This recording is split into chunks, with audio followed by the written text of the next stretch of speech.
할렐루야. 오늘 예배 나오신 여러분들을 주님의 이름으로 환영하고 축복합니다. 오늘은 8월 23일 성령 강림 후 13번째 주일입니다. 계절로 보면 오늘이 처서입니다. 어제까지 비가 오기 전까지는 날씨가 매우 후덥덥했는데 확연히 날씨가 달라졌습니다. 서울에서 어제 전화가 왔는데, 목사님 날씨가 무지하게 바뀌었어요. 여기는 문 열어놓기 추워요. 막 그랬어요.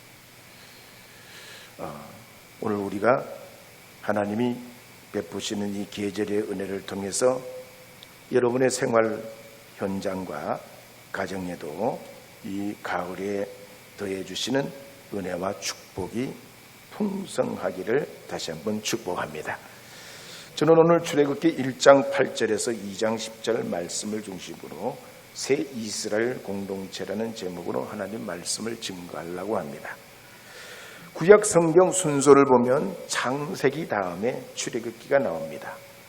창세기가 우리의 하나님, 나의 하나님, 부르시는 하나님을 증거하는 성경이라면, 출애굽기는 우리에게 계시하시는 하나님, 구원하시는 하나님, 애굽에서 해방시켜 광야로 이끄시는 하나님, 언약 백성이 되게 하시는 하나님을 증거하고 있습니다.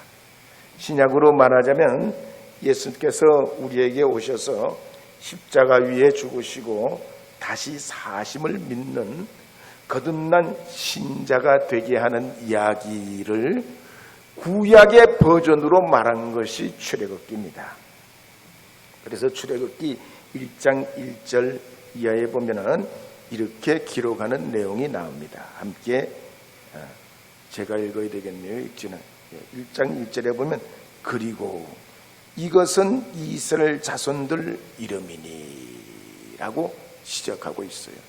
네, 제가 본 건 히브리 성경인데 어쨌든 첫 구절이 그리고 이것은 이스라엘 자손들 이름이니, 그러면서 하나님 약속대로 이스라엘 자손들이 생육하고 번성해가지고 온 땅에 그냥 충만하게 됐다는 사실을 출애굽기 서두에 보고하고 있습니다.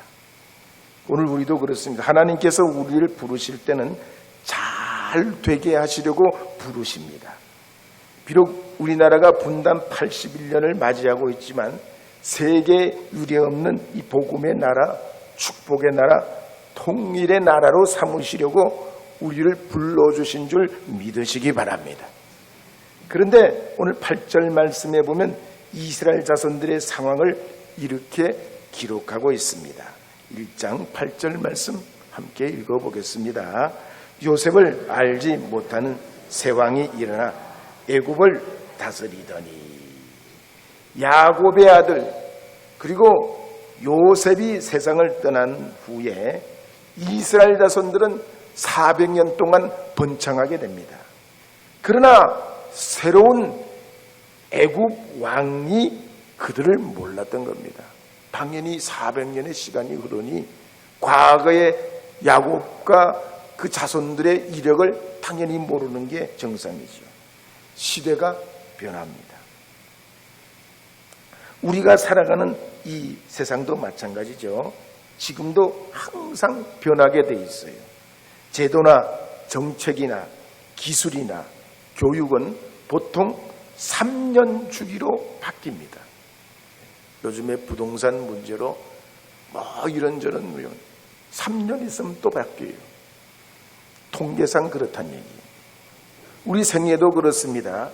영유아를 걸치고 아동 청소년 시기에서 청장년 노년으로 바뀌어 가듯이 시간이 흐르면 달라지고 환경도 변하게 돼 있습니다.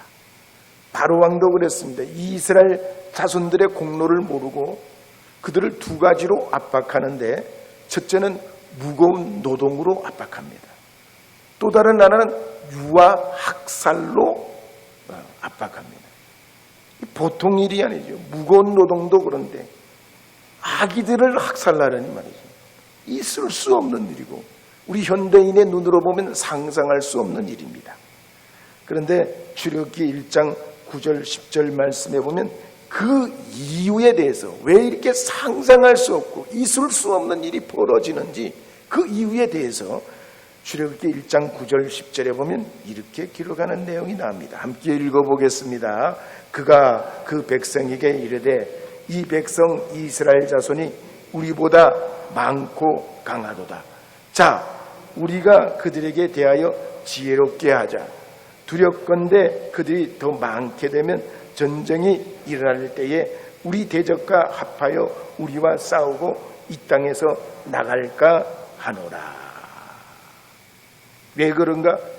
애굽 왕과 애굽 백성들은 이스라엘 자손들을 볼 때 세 가지 불안과 두려움에 시달렸다는 거예요. 첫째는 저들이 우리보다 숫자가 더 많아지면 어쩌나. 두 번째는 적들과 연합해버리면 어떻게 하나.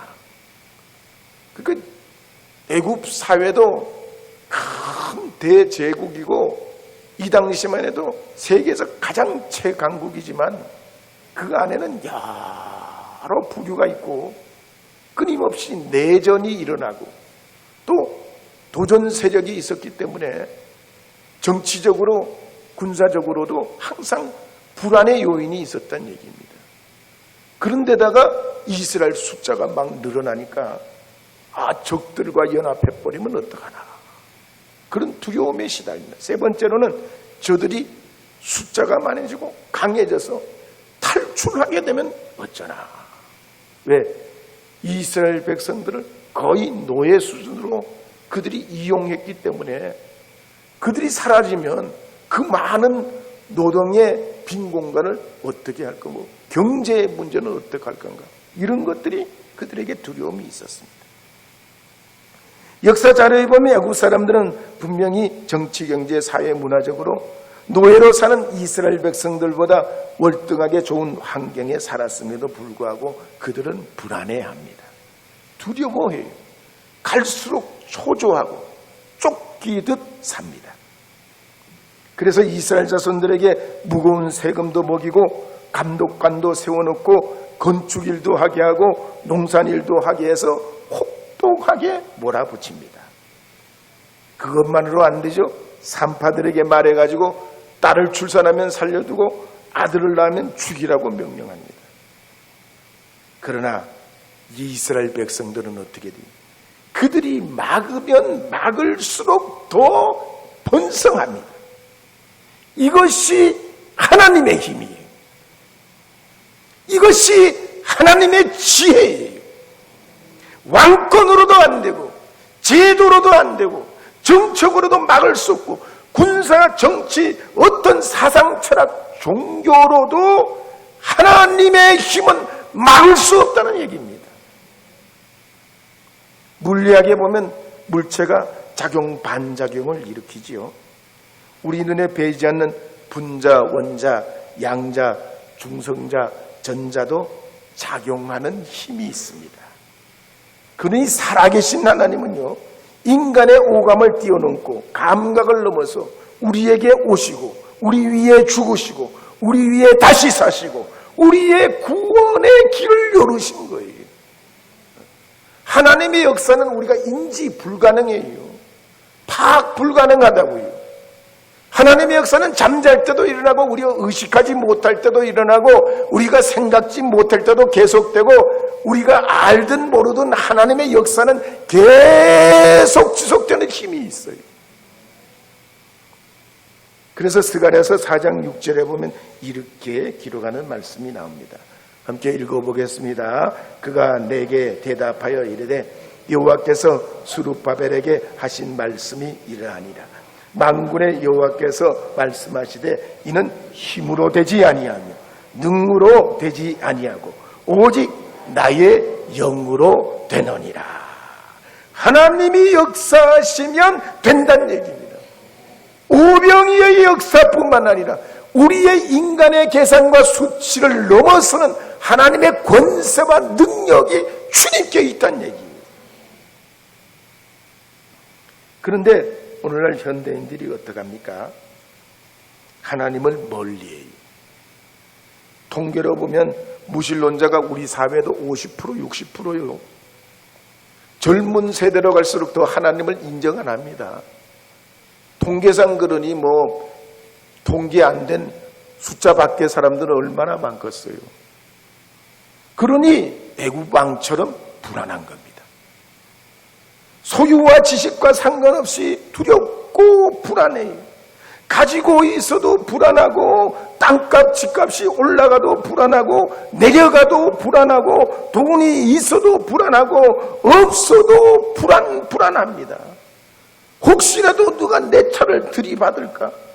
묻지 않는 범죄가 많은데 내가 길 가다가 안전할 수 있을까? 우리 아이들은, 우리 가족들은 괜찮을까?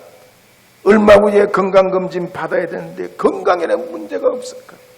치매, 심장병, 암병, 질병이 무수하게 많다는데 나는 괜찮을까? 불안, 두려움, 염려가 있는 거예요. 심리학에 보면 이런 여러 가지 불안이 있는데 뚜렷한 이유 없이 자꾸 불안해지고 그 도를 넘는 걸 뭐라고 하냐면 불안장애라고 그래요. 불안장애. 어느 정도 사람은 다 연약한 존재이기 때문에 어느 정도의 불안은 있어요. 근데 도를 넘는 건 불안장애예요. 그래서 잠이 안 오고 근육도 긴장이 되고 피로감이 쌓이고 가슴도 두근거리고 얼굴도 화끈거리고 소화도 안 되고 마음이 초조하고 결국 우울증으로 넘어갑니다. 오늘 말씀해 보면 애굽 사람들이 그랬다는 겁니다. 이 이스라엘 자손들 때문에 사실 불안해할 이유가 없는 거예요. 그들은 100배나 좋은 환경과 조건을 가지고 살았는데 집단 불안증에 빠져 있는 겁니다. 그리고는 이해할 수 없는 행동을 하는 거예요. 왜 그런가? 하나님 없는 삶이 그런 거예요. 하나님 믿지 않으면 무모해져요. 자기도 모르게 어리석은 판단과 행동을 하게 된다는 얘기입니다. 여호수아 시대 때 아간이 그랬어요. 다윗 시대 때 사울이 그랬습니다. 예수님 시대 가룟 유다가 그랬어요. 이해할 수 없는 행동을 해요. 이해할 수 없는 행동. 그렇다면 애굽 사람들이 이러고 있을 때 과연 이스라엘 백성들은 어떠했을까 하는 거예요. 그들에게는 불안과 두려움이 없었을까? 그렇지 않죠? 당연히 그들에게도 사람이기 때문에 불안과 두려움은 있었습니다. 특히 요셉이 죽은 후에 세월이 지나자 애굽 사람들이 그들에게 이방인이라는 딱지를 붙여서 불이익을 주고 날마다 흙이기, 벽돌 굽기, 벽돌 쌓기, 땅 파기, 농사 짓기, 수로 내기, 뚝 만들기, 집 나르기, 별의별 일들을 시킬 때 그 고역과 노동 때문에 정말 그 붙이는 생활이 하루하루가 쉽지 않았어요. 그런데 12절과 20절에 보면 이렇게 기록하는 내용이 나옵니다. 출애굽기 1장 12절 함께 읽어보겠습니다. 읽겠습니다. 그러나 학대를 받을수록 더욱 번성하여 퍼져나가니 애굽 사람이 이스라엘 자손으로 말미암아 근심하여 학대 받을수록 더 퍼져나가는. 출애굽기 1장 20절도 함께 읽겠습니다. 하나님이 그 산파들에게 은혜를 베푸시니 그 백성은 번성하고 매우 강하여지니라. 이스라엘 자손들은 애굽의 학대 때문에 고생이 되고 코피가 터지고 피곤해서 지쳐 쓰러질 정도지만 하나님 은혜가 있으니 잘되고 잘되고 잘되고 또 잘되고 또 잘되어서 번성해지고 더 강해지더라는 얘기입니다. 하나님 은혜가 이래요. 객관적으로 보면 안 될 것 같아요. 답이 없을 것 같아요. 그런데 하나님 은혜는 죽어도 사는 부활처럼 다시 일어나는 힘이 있습니다. 다시 일어서게 합니다. 죽음의 그림자도 질병의 그림자도 가난의 그림자도 뒤덮을 수 없어요. 그런데 애굽 사람들에게는 이런 은혜가 없잖아요. 다 있어도 하나님의 은혜가 없으니까 먹어도 잠을 자도 누려도 쉬어도 불안, 염려, 근심, 두려움이에요. 나이가 들어도 기억력이 떨어져도 힘이 약해져도 걸음걸을 어떤 힘조차 버거워져도 하나님 은혜로 사는 사람은 절대 쓰러지지 않습니다. 육신이 쓰러진다고 심령조차 쓰러진다고요? 결코 그렇지를 않아요. 오히려 더 뚜렷해집니다. 그런데 애굽 사람들은 하나님 없으니까, 그 은혜가 없으니까 점점 인생이 허망해지고 애먼 이스라엘 백성들을 자꾸 학대하는 거예요. 오늘 우리가 이 땅에 살아가면서 하나님 없이 사는 애굽인의 삶을 사는 사람이 있는가 하면 하나님 은혜로 사는 사람들이 있습니다. 오늘 이 예배에 나오신 여러분은 하나님 은혜로 사시기 바랍니다. 하나님 은혜로 이기시기 바랍니다. 하나님 은혜로 여러분의 삶을 극복하시고 주시는 비전 가지고 나가는 주의 사람들이 되시어서 어떤 어려움에도 이겨내어서 하나님 앞에 승리하는 믿음의 사람들이 되시기를 주의 이름으로 축복합니다. 그래서 고린도전서 15장 10절에 보면 바울이 이렇게 선포하는 내용이 나옵니다. 함께 읽어보겠습니다.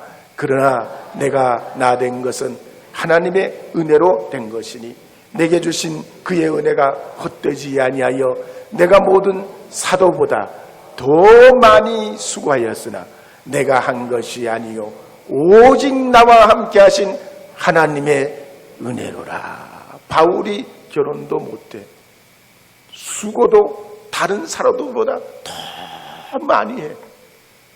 자기 인생에 시련과 환난이 많어. 인정해주는 보다 공격하는 사람들이 더 많어. 그런데 이 바울이 어떻게 이겨냅니까? 하나님 은혜로 이겨냈다는 거예요. 하나님 은혜로 복음이 퍼쳐나가요. 고대 역사를 보면 로마 제국 안에 자유인들에게는 시민권을 줬습니다. 혹시라도 이 시민권을 가진 사람들이 억울한 일을 당하지 않도록 황제에게 상소할 권리도 주고 세금을 내면 투표권도 주고 전쟁에 나갔다가 군사들이 이기고 돌아오면 그 이익, 수익권을 다 나눠줬어요. 또 군복무를 하게 되면 로마 시민 권리를 가지고 있지 않더라도 본토 사람이 아니더라도 그 가족과 자녀들에게까지 다 시민권을 줬어요. 그러니까 한번 전쟁에 참전하면 그 참전 용사들에게 엄청난 수혜를 줬습니다. 신도시를 만들면 땅도 주고 집도 주고 살 모든 그런 걸 살펴줬어요. 그러니까 미국이 지금 로마 제국의 그들을 그대로 따라하죠. 또 실제로 정말 나라를 위해 희생한 사람들은 우대해 줘야 돼요. 우리 하나님도 그렇습니다. 예수 그리스도의 보혈로 새 이스라엘 백성 된 우리에게 죄인이 의인되게 하시고 죄와 사망의 권세로부터 악한 사탄 마귀의 권세로부터 해방시켜 주의 자녀되는 권세를 주십니다. 절망 중에라도 십자가의 보혈의 은혜로 하나님의 영광을 통해 살아갈 수 있는 영적 능력을 부여해 주십니다. 그렇다면 오늘 말씀을 볼 때 하나님의 은혜는 이스라엘 자손들에게 어떻게 작용하게 됐을까 하는 겁니다. 출애굽기 2장 1절 이하에 보면 모세 이야기를 통해 하나님의 은혜가 어떻게 작용하는지 우리에게 말씀해 주고 있는데 1절부터 4절까지 함께 읽어보도록 하겠습니다. 레위 가족 중 한 사람이 가서 레위 여자에게 장가들어 그 여자가 임신하여 아들을 낳으니 그가 잘생긴 것을 보고 석 달 동안 그를 숨겼으나 더 숨길 수 없게 되매 그를 위하여 갈대 상자를 가져다가 역청과 나무진을 칠하고 아기를 거기 담아 나일강가 갈대 사이에 두고 그의 누이가 어떻게 되는지를 알려고 멀리 섰더니 애굽의 바로 왕이 이스라엘 자손들을 억압해서 큰 거대한 도시를 건설하는 동안 하나님은 레위 지파 모세의 아버지 아므람과 모세의 어머니 요게벳을 통해서 자녀들을 낳게 하십니다. 미리암도 낳게 하고 아론도 낳게 하고 다시 3년 후에 모세를 얻도록 하십니다. 하나님은 하나님의 은혜가 먼저 어디에 임하게 되냐면 가정에 임하게 하신다는 거예요. 여러분이 하나님의 은혜로 살면 여러분의 가정이 먼저 화목의 복을 받습니다. 잘 되는 은혜를 누리시는 줄 믿으시기 바랍니다. 모세가 이와 같은 부모님의 신앙과 하나님 은혜로 그 어려운 상황에서도 자라나게 되고, 특히 부모님이 볼 때 이 아기 모세가 태어날 때 상당히 정말 잊지도 않는 가장 큰 위기에 처하게 돼요. 그런데 이 모세가 얼마나 귀엽고 건강하고 사랑스러운지 석 달을 숨겨 키우지만 더 이상 어쩔 도리가 없게 됐을 때 눈물을 흘리며 갈대 상자에 넣어서 나일 강가에 있는 갈대 사이에 띄워두게 됩니다. 그런데 그때 이 바로의 딸이 목욕을 하러 내려왔다가 아기 상자를 발견하게 됩니다. 바로의 공주가 그 상자를 열어보는 순간 모세는 울음을 터뜨리게 되고, 그 광경을 바라보던 공주는 그만 모세에게 그냥 홀딱 빠져버려요. 얼마나 모세가 애처롭고 안타깝고 그냥 두고 갈 수 없는 정말 귀한 생명이라고 느껴져서 이 모세는 결국 왕궁으로 들어가게 됩니다. 오늘 우리 시대도 그렇습니다. 강자나 주류가 세상을 지배하고 모든 힘있고 권력 있는 사람들이 세상을 끌어가는 것 같지만, 오늘 말씀해 보면 세상의 주인은 그들이 아니고 하나님이십니다. 하나님께서 택해 주신 주님의 몸된 교회를 통해 이루어가는 성도들을 통해 하나님이 역사해 가시는 줄 믿으시고, 주님의 그 큰 은혜가 우리 가운데 있음을 믿고 주님 앞에 나가시는 여러분 되시기를 바랍니다. 그런 의미에서 출애굽기 2장 4절 5절 말씀해 보면 이렇게 기록하는 내용이 납니다. 4절 5절 말씀 다시 한번 읽어보겠습니다. 그의 누이가 어떻게 되는지 알려고 멀리 서더니 바로의 딸이 목욕하러 나일강으로 내려오고, 시녀들은 나일강가를 거닐 때 그가 갈대 사이에 상자를 보고 시녀를 보내어 가져다가. 하나님 은혜는 이 모세에게 임합니다. 가장 위기의 순간, 갈대 사이에 아무도 건져줄 리 없는 그 순간, 법을 뛰어넘고 관습을 뛰어넘고 그 어떤 권력도 뛰어넘는 하나님의 은혜가 이 공주를 통해 나타나서 모세는 왕궁으로 들어가게 됩니다. 동서고금을 막론하고 정치, 경제, 사회의 위기가 오면 이 위기를 타개하기 위해서 즐겨 사용하는 것이 있습니다. 정치에는 사람들이 잘 때때로 사용하는 게 뭐냐면 희생양이에요. 그래서 아시리아나 바벨론이나 페르시아나 그리스나 로마 제국이나 영국이나 프랑스나 스페인이나 미국이나 러시아나 독일이나 이탈리아, 가까이 일본도 그랬습니다. 희생양을 찾아요. 자기들의 치부를 가리기 위해서. 성경시대 애국도 마찬가지입니다. 나라의 문제의 희생양으로 히브리인들을 차별하고 강제 노역을 시키고 인종 말살 정책을 펴니다. 그리고 출애굽기 1장 9절에 보면 그들이 우리보다 많다, 강하다, 이 두 가지 논리로 국민들에게 불안감을 불어넣고 결국 이스라엘 백성들을 희생양으로 삼으려고 그래요. 그러나 하나님은 그렇지 않으세요. 하나님은 권력과 능력과 지혜가 충만하시지만 사람을 살려내시는 분이, 구원하시는 하나님, 우리를 하나님의 거룩한 영생 천국에 이르게 하시는 하나님이, 그래서 모세가 40세가 됐을 무렵에 자기 동족을 죽이고 그 때문에 광야로 도망쳐 40년을 보낼 때 이 모세를 알아봐 준 분이 누굽니까? 하나님이셨다는 얘기. 하나님이 그를 부르시고 찾으시고 회복시켜 주셨어요.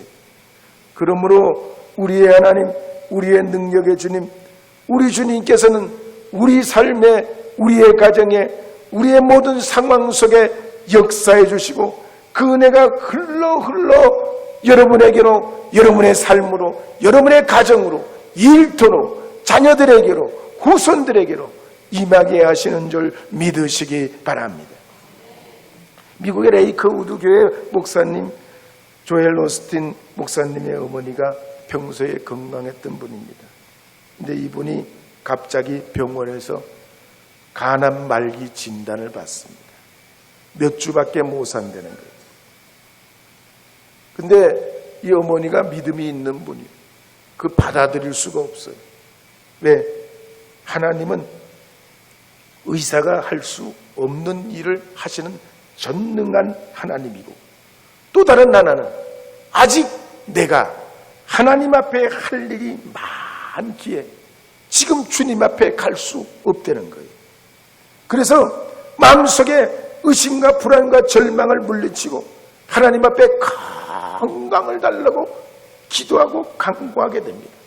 그러면서 성경에 나오는 치유의 말씀 3, 49절을 뽑아가지고 다 그 말씀을 읽고 외우고 그 말씀을 붙잡습니다. 가령 이사야서 53장 5절 말씀 보면 이런 말씀이 있어요. 함께 읽어보겠습니다. 그가 찔림은 우리의 허물 때문이요 그가 상함은 우리의 죄악 때문이라. 그가 징계를 받음으로 우리는 평화를 누리고 그가 채찍에 맞음으로 우리는 나음을 받았도다. 이런 치유의 말씀, 능력의 말씀, 권세의 말씀을 뽑아서 계속 읽고 입으로 고백하고 말씀으로 선포하고 읽고 외고 읽고 외고 읽고 외고 읽고 외울 때 병세가 호전이 되는 거예요. 몇 주밖에 못 산다는 분이 회복되어 나아버립니다. 할렐루야. 그래서 하나님은 우리를 살리시는 분, 우리를 새롭게 하시는 분, 우리에게 은혜를 주시는 분, 우리를 건강하게 하시는 분, 잘 되게 하시는 우리 하나님이신 줄 믿으시고 여러분의 삶의 도전과 시련을 이겨내시어 아름다운 열매를 맺는 이 가을의 거룩한 축복이 여러분에게 충만하기를 주님의 이름으로 축원합니다.